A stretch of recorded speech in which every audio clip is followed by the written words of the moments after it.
the actual acts, what she and the family have been charged and arrested for, it happened during a period, right? The charging and the arrest happened a particular day or during a particular period. Were you in charge of forensic services, acting national commissioner, when that took place? Without specific dates, I will not be able to, I don't want to say it definitely did not happen because I was not aware of it. Oh, you haven't followed anything about the arrest? Sorry? You haven't followed any of it Only about her after. arrest and all the charges? I'm Only just saying, after. because you said you're very proud of someone whose entire family has been charged for corruption, and you're saying you are proud to have known her, and you're still proud to have known her. No. That's not what I said. Okay, I said, tell me what you said again. I'm saying, no, yes. I contributed in the development of General I'm not Shezi. talking about, you said you are proud to Yeah, have but known I'm getting there, if you can allow me to get there. I started knowing General Shezi when I got to forensic services. She's a very competent woman. And I've got no doubt that I am proud of what she had achieved, what she's capable of. As to the details of what is being alleged, I unfortunately was not aware, and I don't have the details. The only thing that I know is that there is an allegation to say she was paid money from a service provider to, for the renovations of a house. That's all I know. The finer details I don't know, and I was not aware of. Hey, it's a very sad day when a former acting national commissioner can sit here when we have an entire family that has been arrested, that is in jail for the level of corruption that they committed, and you are singing their praises on their competency in corruption. But let's park that. I'm just saying it's a very sad day. No, but Honorable Member, we must correct. General Shezi is not in jail. The entire family. They are not in jail. But they've been charged, criminally charged and arrested. But I thought that our constitution say you are innocent until proven guilty. She's still undergoing court. Okay, let's even leave it there. I think we should just park it because you're just digging yourself more in the hole. They are criminally charged. They might be out on bail, but I'm saying for you, who was once a former acting commissioner of this country, to talk the way you have, you should have just submarined on that and let it go. Because we were not asking about her competency. I didn't ask about her competency. Let's talk, Lieutenant General, about the issue of you being, suspended, right? How is it possible that an entire president did not know that his minister was suspending you? I mean, it's so bizarre because it was everywhere. I don't know. All I know is that I was asked to step aside by the minister. So, whether the president knew or not, I don't know. I don't have a document today which is saying to me, you are suspended by the president. Okay, but I think just logically, Lieutenant General, if our minister comes, it means that he has had some sort of conversation and it was agreed to. It's not possible that President Zuma did not know that you were going to be. Are you saying that he should have come personally and told you? No, Honorable Member. What were you expecting from President Zuma? Even if it was not personal, even if he accordingly delegated and gave the minister the letter, I will not be asking. So I'm not going to make assumptions. What I'm saying, which is a fact, is that I was asked to step aside by a minister of police.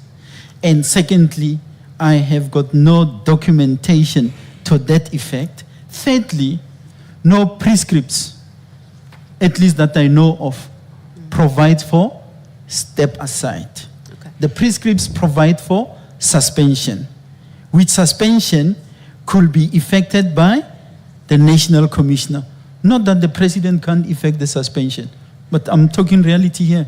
So you just wanted a letter from the president because it's not possible that the minister could have been tasked to do so.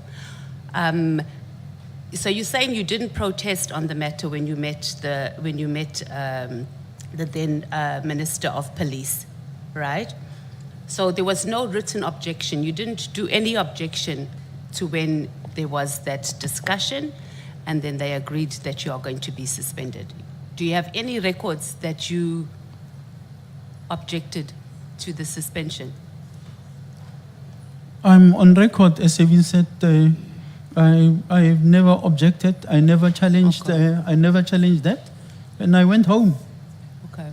So do you think by not doing or submitting, even sending a letter to the president in writing during that time to say that you have not issued a letter, I'm getting a letter, the minister is saying that even if he didn't respond, did you think that was something that you should have done? In hindsight, no. In the first place, I never applied for the president to appoint me. But you wanted him to release you, right? Not me. The law says he must release me. Right, so I'm saying that, yes. So when that didn't happen and you were not satisfied, Lieutenant General, did you do anything in writing to reach out, even if he didn't respond? There's no way you wouldn't have his email to say that I'm being told by the minister, I want to put it on record that I do not have anything in writing from you to release me from this position. For your own benefit, Honorable Member, I don't have President Zuma's cell number, landline, email, I'm not on- or address. So our whole acting national commissioner could not get that information. I'm just saying. But you are saying I did not have, and I'm confirming that Yeah, I that's did not what I'm have. saying. So and there you is no confirm- reason. Leave you personally. But No. you were an acting national commissioner that could not, I can even get, an ordinary citizen can get an email address to send an email to the president. You didn't have capacity. I've got much more capacity. I'm much more capable. Oh. I was able to function independently. And if there was something that was to go to the president, it would have went through the minister, which is part of our protocol. So I really don't need a president's numbers Okay. and so on. Okay, we didn't ask if you needed it, but so you also didn't send a letter to the minister to say, can you please let the president know that he is the one that needs to send me the letter to say that I'm suspended? Did you have any correspondence or anything like that if you communicated with the minister? Honorable Member, I'm not a beggar. I was sitting not in asking if you no, beggar. but You I'm went trying to to answer your court. question. I am sitting with the minister who is saying, go home. And I say, who do I hand over to? He said, no, don't worry, go home. And that's exactly what I did. So why did you go to court after then if you were, why did you go to court after when you were suspended? Why did you go to court? But the court process is challenging a different thing. What And were- that's why that judgment, You weren't challenging your suspension as being unlawful. no, What were you challenging? dismissal, unfair dismissal. Which was the result of your suspension, right? But you can be suspended, you can return to service. It for doesn't 3 necessarily years. mean that when you are suspended, you'll be dismissed. And the focus there was on the unfair dismissal. Okay. So you were suspended. You were suspended for full pay for 3 years, right? There was no disciplinary process that happened, and that only happened in 2020. So you were quite happy. Okay, let's go to this point.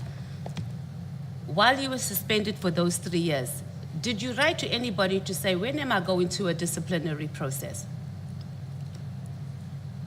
Yeah, we are there. Now, I'm going to try and explain again.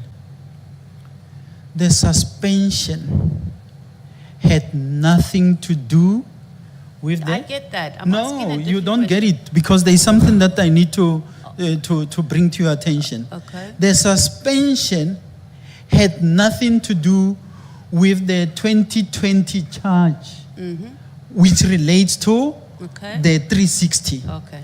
The suspension had to do, amongst others, with the CPN report, issues that were raised in the CPN report. It is there where Advocate Terry Mutau SC was appointed to preside over.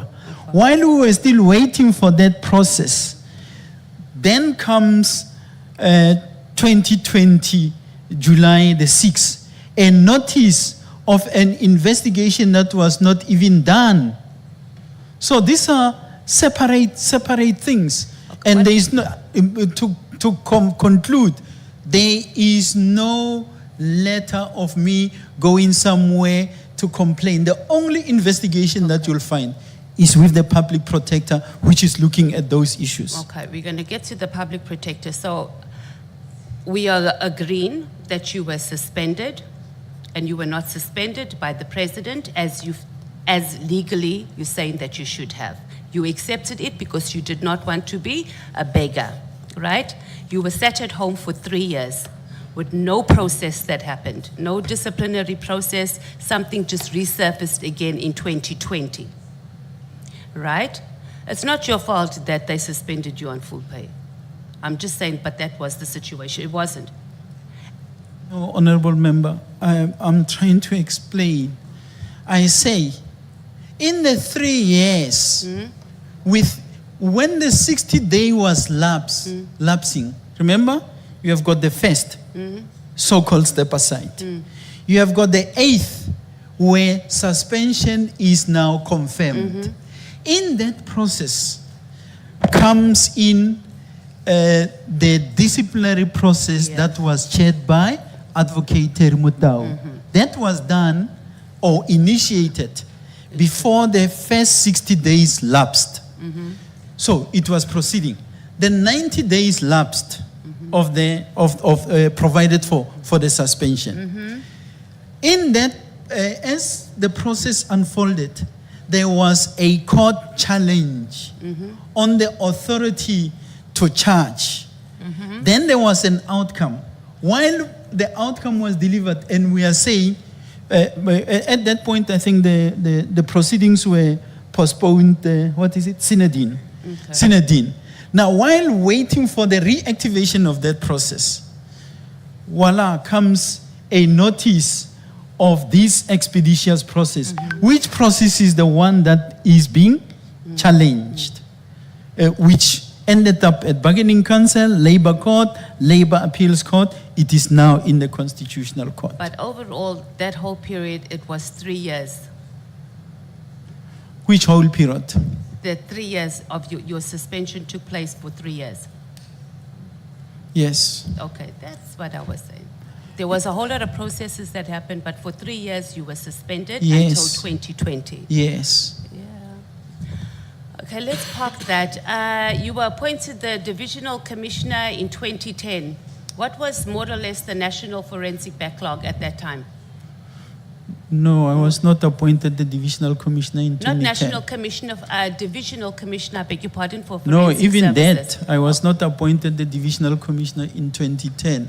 I was appointed the Divisional Commissioner in 2007 as the Divisional Commissioner Personnel Services.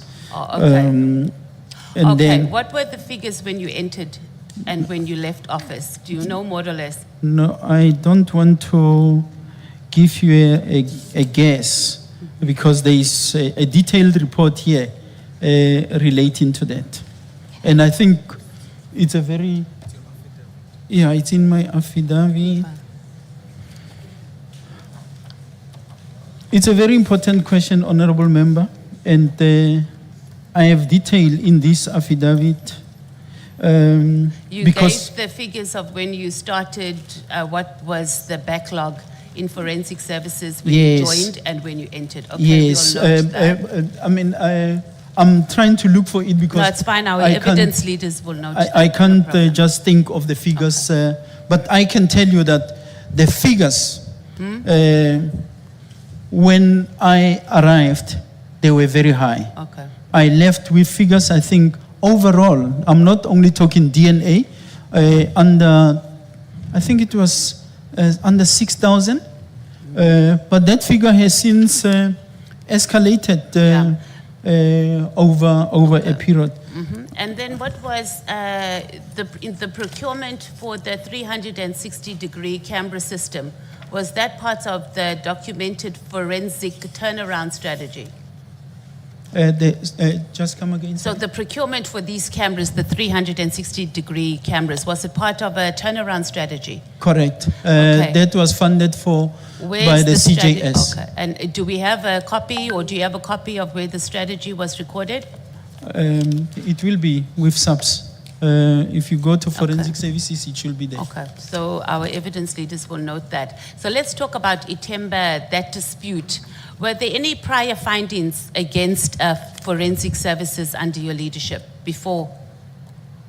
So before the dispute regarding Itemba Forensic Group, were there any prior audit findings against forensic services under your leadership?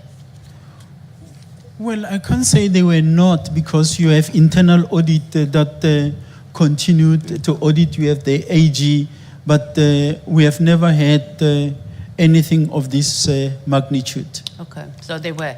And by the way, that finding relating to this 360, it's actually not a forensic services finding. Okay. It's a supply chain management finding.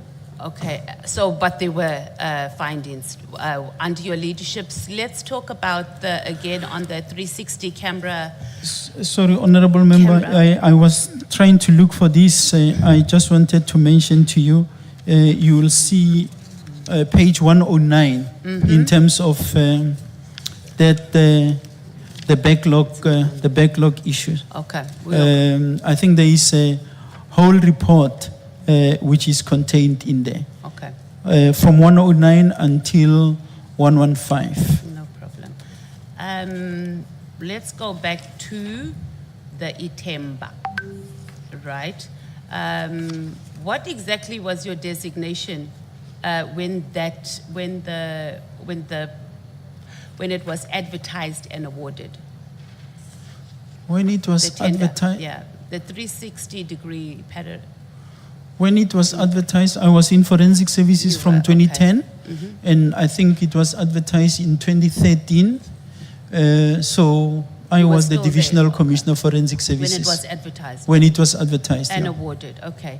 Then you say here, I think that you wrote to the supply chain management on the 22nd of October, indicating that Itemba offer was non-compliant, right? Yes. Who briefed you that the complaint was non-compliant? Who briefed me? Yeah. Who briefed you that Itemba's was non-compliant? The experts in forensic services, Who- the head of crime scene management, Yeah, who can we was have their Brigadier names? Diko. Brigadier Diko. Okay, how did that come about? So did you No. convene Let me them? first give the names. Okay, then I'm you going to ask come the back question. to you. Yeah. Let's just talk about how did that come around? Did you go to them or they came to you? I am the divisional commissioner of forensic services. I received a complaint from you- supply chain management. Okay. That complaint, I write it out to the head, what is it, criminal record and crime So scene supply management. chain, so let me just get it clear. So the supply chain management wrote to you to complain about this, saying that it was non-compliant. No. The service provider, there were two service Yeah. providers. The FDA. competing service provider, FDA. Yeah. On the 22nd of August, after supply chain management awarded the contract on the 28th of July, FDA writes to supply chain management complaining about non-compliance. The divisional commissioner supply chain management, because we are the end user, these were the cameras that were required by us. He then sends that complaint to me Okay. and say, we have this complaint, can you look into it? That's when I put the experts together, Okay. and the experts come back and say, indeed, what is awarded are cameras that we are not going to be able to use. It is on that basis that I respond to supply chain management. Okay, and then you were going to give me the name of who, so you didn't have an independent technical team. You used the internal technical team to confirm that it was non-compliant. You didn't get an independent. But it is us who ask supply chain management, I'm asking, despite that's okay. despite our recommendation that we ask supply chain management get an independent assessor who was going to do that. Did you get one? To date, it's not done. Oh, okay. Did you ever meet anybody independently, socially from FDA or from Itemba? Ever? Outside, informally? What is informally? I have met. I Not mean, even officially in offices. And have you or your family, anybody benefited directly or indirectly from either Itemba No. or nothing? nothing. Okay.